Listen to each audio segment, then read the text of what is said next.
Good morning. Today we look at Mark chapter 6, verses 30 through 56. And we begin today with the apostles gathering around Jesus and telling him all that they had done and taught. And yesterday as we looked, Jesus had sent his disciples out 2 by 2. And just imagine as they come back now and tell Jesus of all that they had done, and it says, and taught. He sent them out to cast out demons and to heal the sick. He called the 12, sent them out 2 by 2, and gave them authority over unclean spirits. And I could just imagine each one of the disciples just wanting to tell his story, hardly waiting for the others. The words were just tumbling out of their mouths as to their excitement of having been able to do so much, these fishermen and tax collectors. And Jesus sees in them the need for rest. He understands that it takes energy. It takes stuff out of the body to do this healing and to be among these people. So he says to them, let's go away to a place where you can rest. And they get into the boat and they set off, across the sea. It says, for many were coming and going, and they had no leisure even to eat.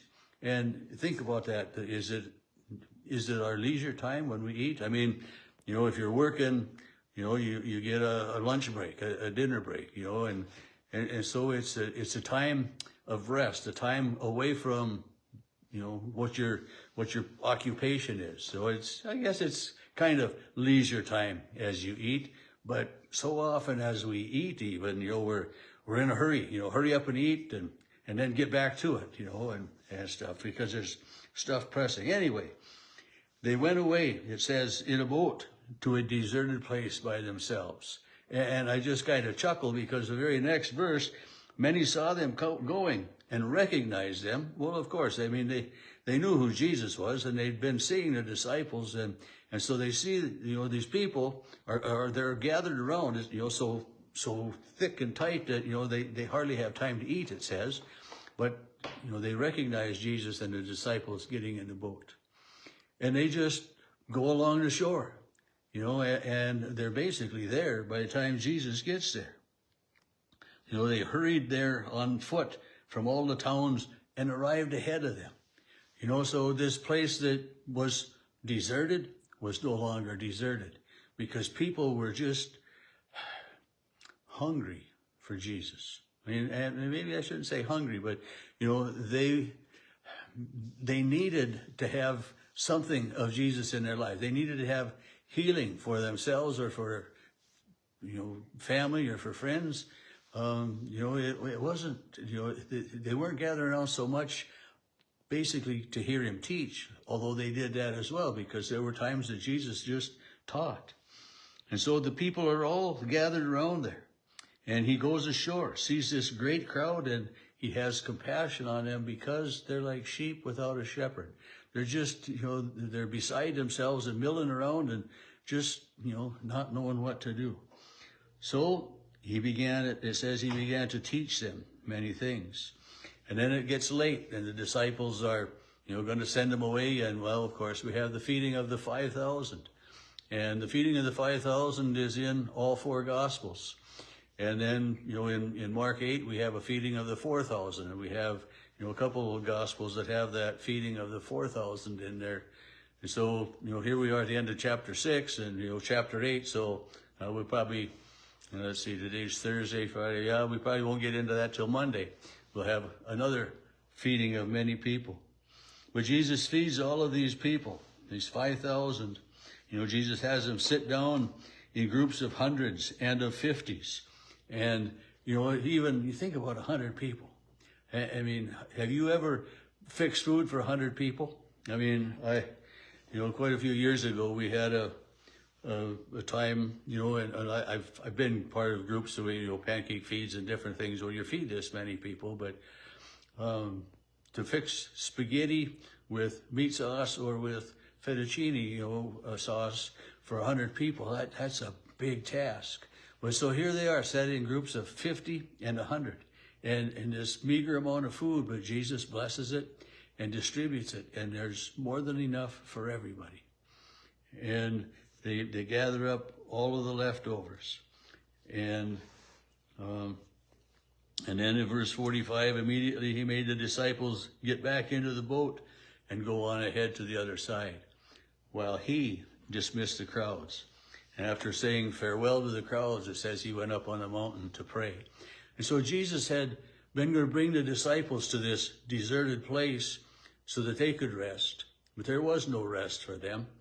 And then he set them off in the boat. Well, he went up, he dismissed the crowds, sent them home after they had been fed, and he went up on the mountain to pray. Because he needed that time for himself as well. And often we see that, and I mentioned that many times. We see Jesus going off by himself to pray.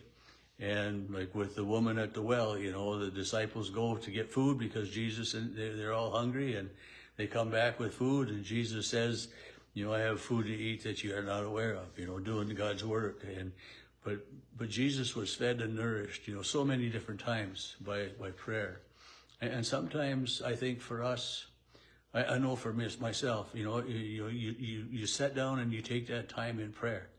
And granted, your mind may wander here and there and back and forth, and, oh yeah, I'm praying, you come back to it. But taking that time just to let go of things and to be open, and it's just like, Psalm 46:10, be still and know that I am God. We need to take that still time for that prayer and being with God and in God's presence. Anyway, Jesus has sent the disciples off in a boat, and it says that when evening came, the boat was out in the sea. He was alone on land. He saw that they were straining at the oars. So here's Jesus on land. Is this at the land where they're supposed to be coming? But Jesus sees them. He sees that they're straining against the oars and against an adverse wind, and he comes walking to them on the water. And they, of course, think it's a ghost. And the disciples, Mark writes that he was going to just pass them by, but they recognize him and call out in fear. And Jesus comes, speaks to them, and gets in the boat. And it says they were utterly astonished, for they did not understand about the loaves, and their hearts were hardened. Well, as we read this not so long ago in Matthew's gospel, this was where Peter says to Jesus, command me to come to you on the water. And they all said, truly, this is the Son of God. So we have a little bit of a different report from Mark as Matthew with the disciples' reaction to Jesus walking on the water.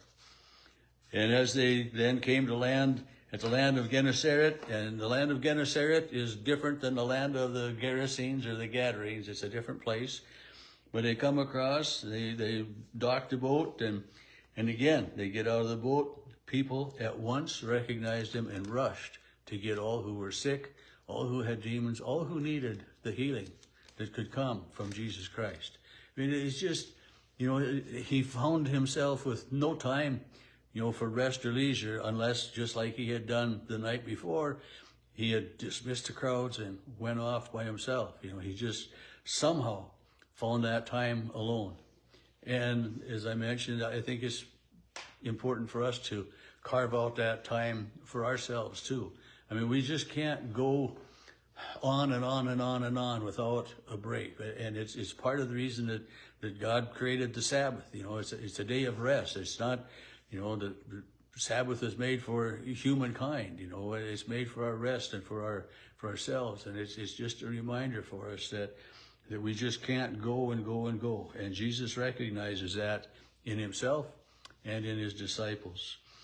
But, here again, it's just, they all came just wanting to hear him teach, wanting to be healed, knowing, trusting, believing if they just touched the hem of his cloak. They knew that they knew they didn't need all of Jesus, but they needed some of Jesus, and they all needed Jesus. No different today. We all need Jesus.